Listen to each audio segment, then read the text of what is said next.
are the 3 lessons from Karbala. Karbala से ये 3 सबक सुन लेना. Say no to every Yazid. तारीख में कोई भी यजीद आएगा उसको नो कह देना है, यस नहीं कहना. ये रेड लाइन है. Number 2, no mixing. कभी मिक्सिंग ना करना. शादी हो रही है, एक चीज दीन इस्लाम से ले ली, दूसरी चीज भी दीन इस्लाम से ले ली, तीसरी पता नहीं वो रस्म किसके मुताबिक हो रही है. मिक्स टू करते हो.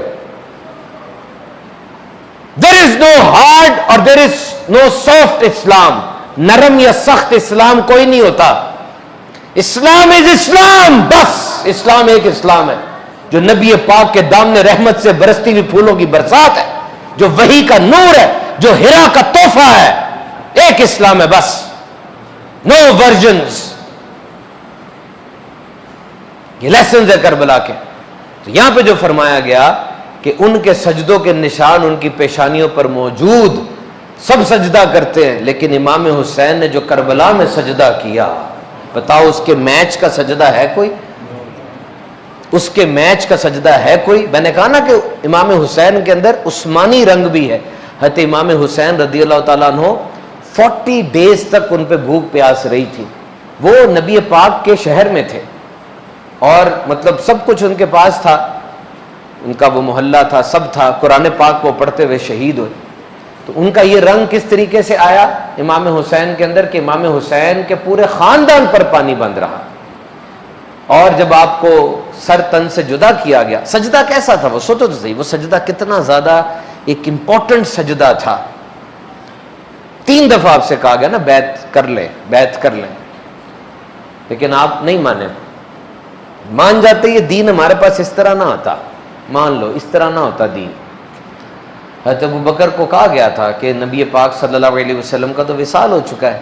अब वो लोग जो कमज़ोर थे, जिन्होंने डर के तलवारों से और मुसलमानों की शान व शौकत देख के इस्लाम कबूल कर लिया था, उन्होंने जब देखा कि नबी पाक का विसाल हो गया तो वो मुर्तद हो गए. और कई ऐसे थे जो माज़अल्लाह झूठी नबूवत का दावा करके सामने आए, जिन्हें मुसलमा कज़्ज़ाब था सबसे बड़ा. अब ये एक लंबी आप समझ रहे हैं ना. मतलब किसी ने हमसे पूछा कि अबू बकर सिद्दीक रज़ी अल्लाह ताला अन्हु के दौर में इतनी फतूहात नजर नहीं आती जितनी उमर फारूक आजम के दौर में थी. 25 लाख से ज्यादा. फिलिप केटी लिखता है that empire has never existed in the history of humanity. जितनी सल्तनत उमर फारूक की थी ना, आज तक किसी बादशाह के तहत इतनी बड़ी सल्तनत नहीं आई, क्योंकि मौका था ना आगे बढ़ने का. अबू बकर सिद्दीक ने तो सस्टेनेंस करनी थी. यार आपके वालिद साहब फौत हो जाए एकदम से. यही वालिद साहब थे जिस तरह मेरे अब्बू एक रात फौत हो गए, बिल्कुल सही ठाक थे, एकदम दुनिया से चले गए.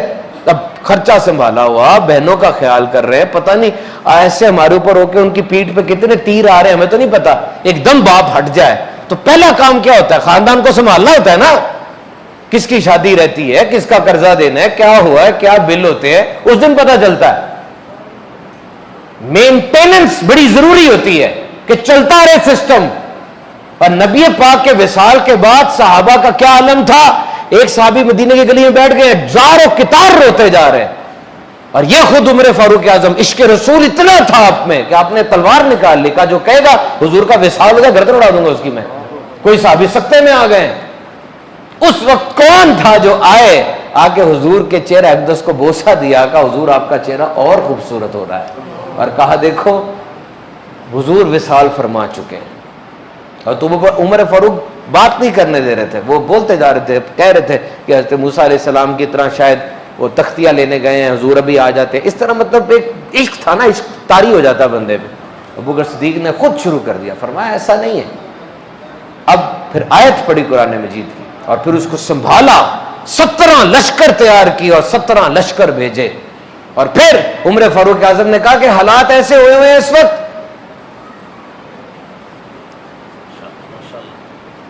हालात ऐसे हुए हुए हैं इस वक्त कि अगर ये लोग ज़कात में से कुछ कमी करते हैं तो आप इनको करने दीजिए, और मामलात बहुत ज्यादा है. अबू बकर सिद्दीक ने फरमाया एक रस्सी भी ज़कात की मैं कम नहीं इनसे लूंगा. Why, what was the reason? अगर उस वक्त एक रस्सी कम हो जाती ना, आज तक रस्सी कम ही चल रही होती. और अगर इमाम हुसैन इस चीज पे कंप्रोमाइज कर लेते, दीन के परखच्चे उड़ जाने थे. रिमेंबर, दीन के परखच्चे उड़ जाने थे. इमाम हुसैन रदी अल्लाह ताला अन्हु के बारे में जो मैं आपको बता रहा था आयत, इरशाद हुआ कुरान मजीद में, ए ईमान वालो, जरूर जरूर तुम्हारा इम्तिहान लेंगे, जरूर जरूर तुम्हें आजमाएंगे। किससे? खौफ और डर से, मालों की कमी से, फलों की कमी से, जानों की कमी से। अब मैदान करबला में देखिए, कायनात के किसी और मैदान की मिसाल ले लीजिए और फिर फैसला कीजिए। माल और जान की कमी भी वहाँ पर थी, खौफ और डर भी वहाँ पर था, पानी की कमी भी वहाँ पर थी, अपने सक्के बच्चों की शहादत सामने हो रही थी। हर जगह पर कोई एक कमी होती है, लेकिन वहाँ पर ये सारी कुर्बानियाँ यकजा थी। और फिर इमाम हुसैन की शहादत का होना, उस अंदाज से माज़अल्लाह लाशों के ऊपर घोड़े दौड़ाना, तीरों की नेज़ों की बरसात होना, ज़ख्मों से चूर चूर होकर ज़मीन पे तशरीफ़ लाना, फिर सर अक़दस का तन से जुदा हो जाना। यकीन करें, आफ्ताब व महताब की दूरबीन निगाहों से पूछ लें, इन्होंने बड़ी कुर्बानियाँ देखी होंगी, इस लेवल की कुर्बानी और शहादत नहीं हुई। मोहतरम सामीन किराम, कुर्बानी और सेक्रीफाइस के बगैर कुछ भी नहीं है। For some sacrifice is just a word, but for few sacrifice is the code of life. कुछ लोगों के लिए कुर्बानी सिर्फ एक लफ्ज है और कुछ लोगों के लिए जिंदगी का अंदाज है। एक लकड़ी होती है, उस लकड़ी के ऊपर रंदा चलाते हैं, बसोला और फिर पेच, हथौड़ी, कुल्हाड़ी, क्या कुछ करते हैं। वो लकड़ी अब इस सूरत में आ जाती है कि मोहतरम इमाम साहब खड़े होके उसको पकड़ के जुम्मे का खुतबा इरशाद फरमाते हैं। एक दाना होता है, बीज होता है, उसको वैसे फेंक दे कोई खा जाएगा, तबाह हो जाएगा। लेकिन जब उस बीज को बो देते हैं, गर्मी, बारिश, क्या कुछ उसके ऊपर आता है, वो फूटता है, उससे फसल आती है, लोग खाना खाते हैं। ये जो हीरा होता है, what is the concept of diamond, you know? हीरा कैसे बनता है? ये कार्बन होता है जो जमीन के बहुत नीचे चला जाता है, एक अरसे तक जमीन के नीचे रहता है, काले रंग का कार्बन, और ये प्रेशर उसको हीरे में तब्दील कर देता है। ये अंगूठी पे जो नगीना लगाते हैं, इसको भी कितना घसीटते होंगे, कितना उसको प्रोसेस करते होंगे। तो कुर्बानी के बगैर अच्छी शेप आना बहुत मुश्किल है। और अगर आप जिस सफर पे चल रहे हैं, कुर्बानियां नहीं आ रही उस पर, समझ लेना आगे मंजिल बड़ी हल्की है। और अगर कुर्बानियां आ रही हैं, समझ लो मंजिल भारी है। And when pain will knock at your door, greet it with smile. जब भी आजमाइश आए ना आपके दरवाजे पे, आगे बढ़ के हंस के उसको गले लगाना। वो पेन, दर्द सिर्फ एक मकसद के लिए आई है, सिर्फ आपसे पूछने के लिए आई है, क्या बोला कि जो मकसद तुमने बनाया तुम उसमें सीरियस भी हो कि नहीं हो, सिर्फ चेक करने आई है आपको। अगर सीरियस हो, आजमाइशें आएंगी। और थोड़ा अपने जिस्म को ना पेन में रखा करें, ज्यादा साइशों पे ना रखा करें, याद रखना। क्यों बोला? अपने जिस्म को जो पेन में रखते हैं ना, ठंडे पानी से नहा रहे होते हैं, खूब एक्सरसाइज कर रहे होते हैं, और थोड़ी दर्द दे रहे होते हैं, जरा रोजे रख रहे होते हैं, भूख सह रहे होते हैं, उनका दिमाग उनके जिस्म के काबू में रहता है, वरना उनका दिमाग बागी हो जाता है। If you want to tame up your brain, tame your body, अपने जिस्म को थोड़ी तकलीफ में रखो ताकि दिमाग काबू में रहे।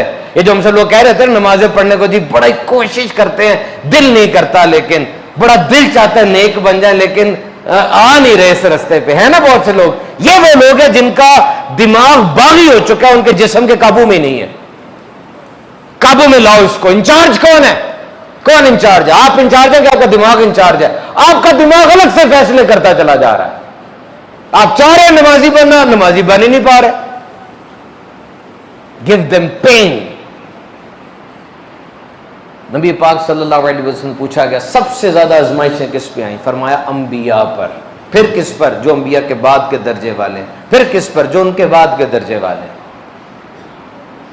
Smile and greet at pain. जब भी मुश्किल, तकलीफ, आजमाइश आए, आगे बढ़ के उसको गले लगाओ। तो मोहतरम सामीन इकराम, ये नबी पाक सल्लल्लाहु अलैहि वसल्लम के अहले बैत की शान है।